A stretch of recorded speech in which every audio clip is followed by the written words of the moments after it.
think that you're correct in saying that when you have a monolithic left-wing educational system, and you do in this country, that's going to change the voting patterns. It has to. Now, the second thing is the corporate media has bought into that. Guys, thank you so much for joining me. John Soto, this is SotoCast, taking a look here at Bill O'Reilly. I think this is Jonathan Turley. He's discussing his new book, but they get to a really good point here at the end. Take a listen. We'll do what we normally do on the way through. Like that. You often appear on the Fox News channel. George Washington University can't be happy about that, are they? No, I've been shunned for years, but I've been shunned since I testified in the Clinton impeachment.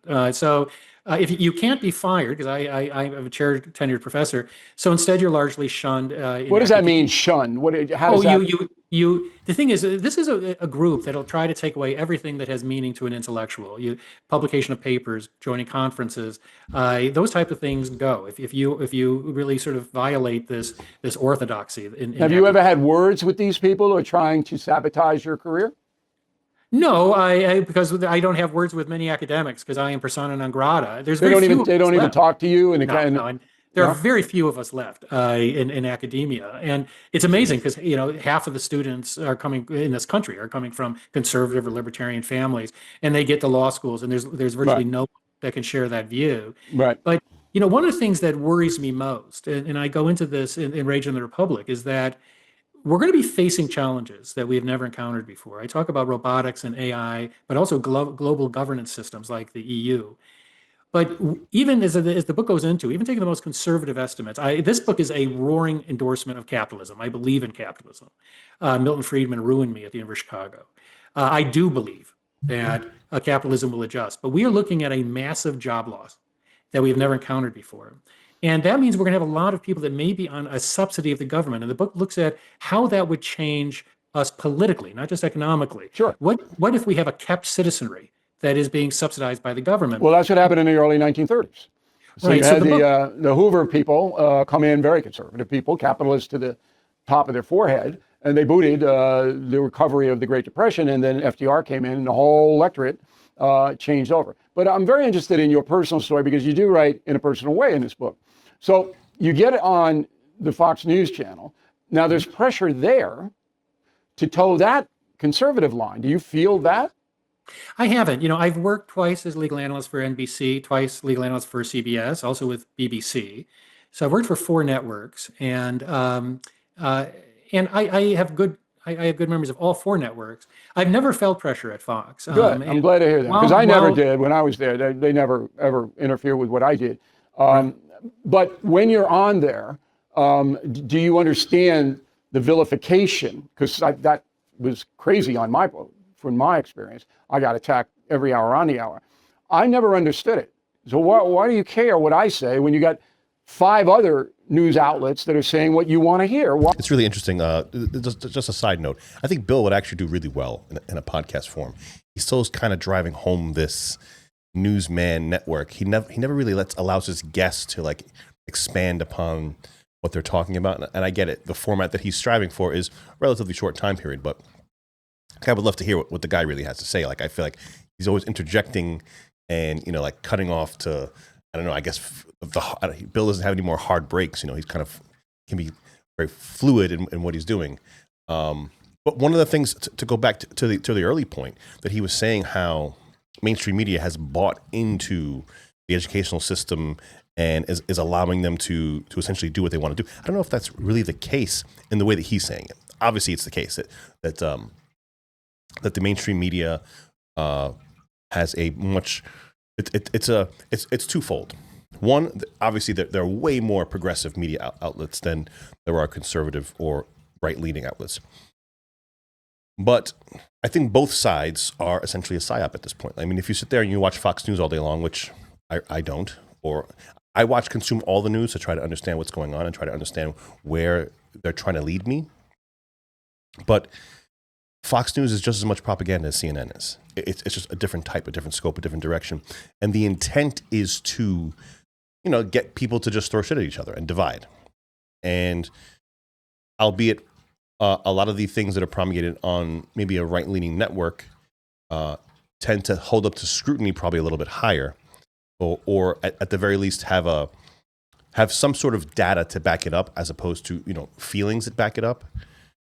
In the end, it's still just me versus you, go at it. That's kind of like, it seems like that's the system that's been engineered when it comes to online corporatized news. And it's very apparent to me that that's deliberate. That's a deliberate thing, that we want sides to be at odds. We want them to talk past each other.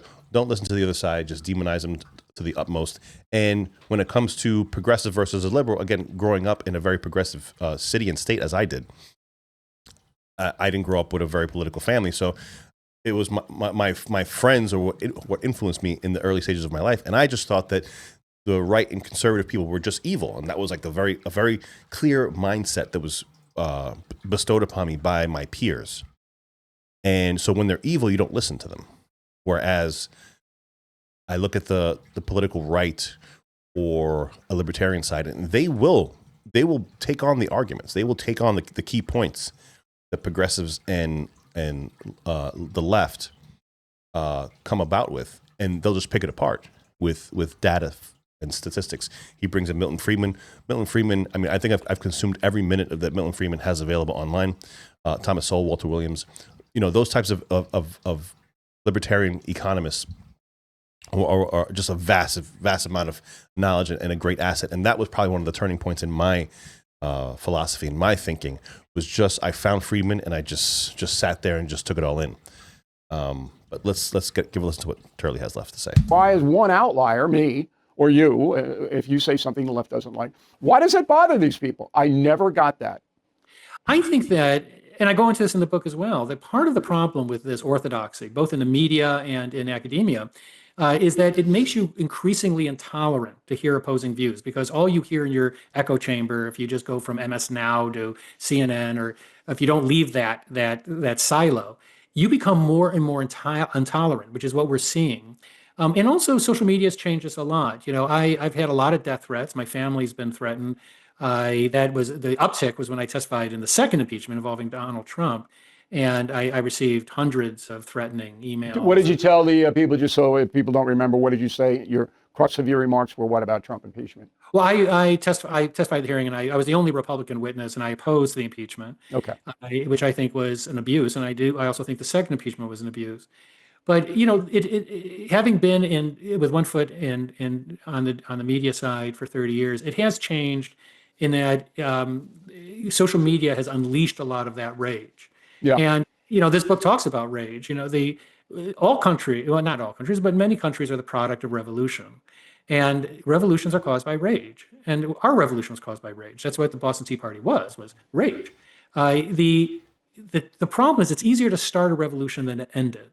And the reason we succeeded is we had two absolute genius figures, among many. But Thomas Paine was sort of the righteous rage of the revolution. But it was James Madison who was the pious logic. So Paine knew what it would take to move a people to rebellion. And it was Madison that knew what it would take to move a revolution to a republic. And it was the combination of those two characters. And they were totally opposite, those guys. There could not be more different. Could not. All right, Professor, it's a fascinating book, Rage and the Republic, out now. Good to see you. Thanks for coming on, and we'll talk. Yeah, I mean, O'Reilly is doing some excellent work. I mean, he's getting some amazing numbers. I wish he would just do some long form stuff. He's still in that news mode, which is kind of nice. I guess for like the older generation that want to kind of have that comforting news take on things. You know, he has hard breaks and stuff like that. And but check him out. I mean, he's obviously, you know, if you're checking me out, you're probably already checking him out. I was supposed to say this about I don't know, 5 minutes ago. Please subscribe to the channel. Just hit the subscribe button. It doesn't cost you anything. I really appreciate all the new subs. I'm John Soto. See you in the next video, guys. Take care.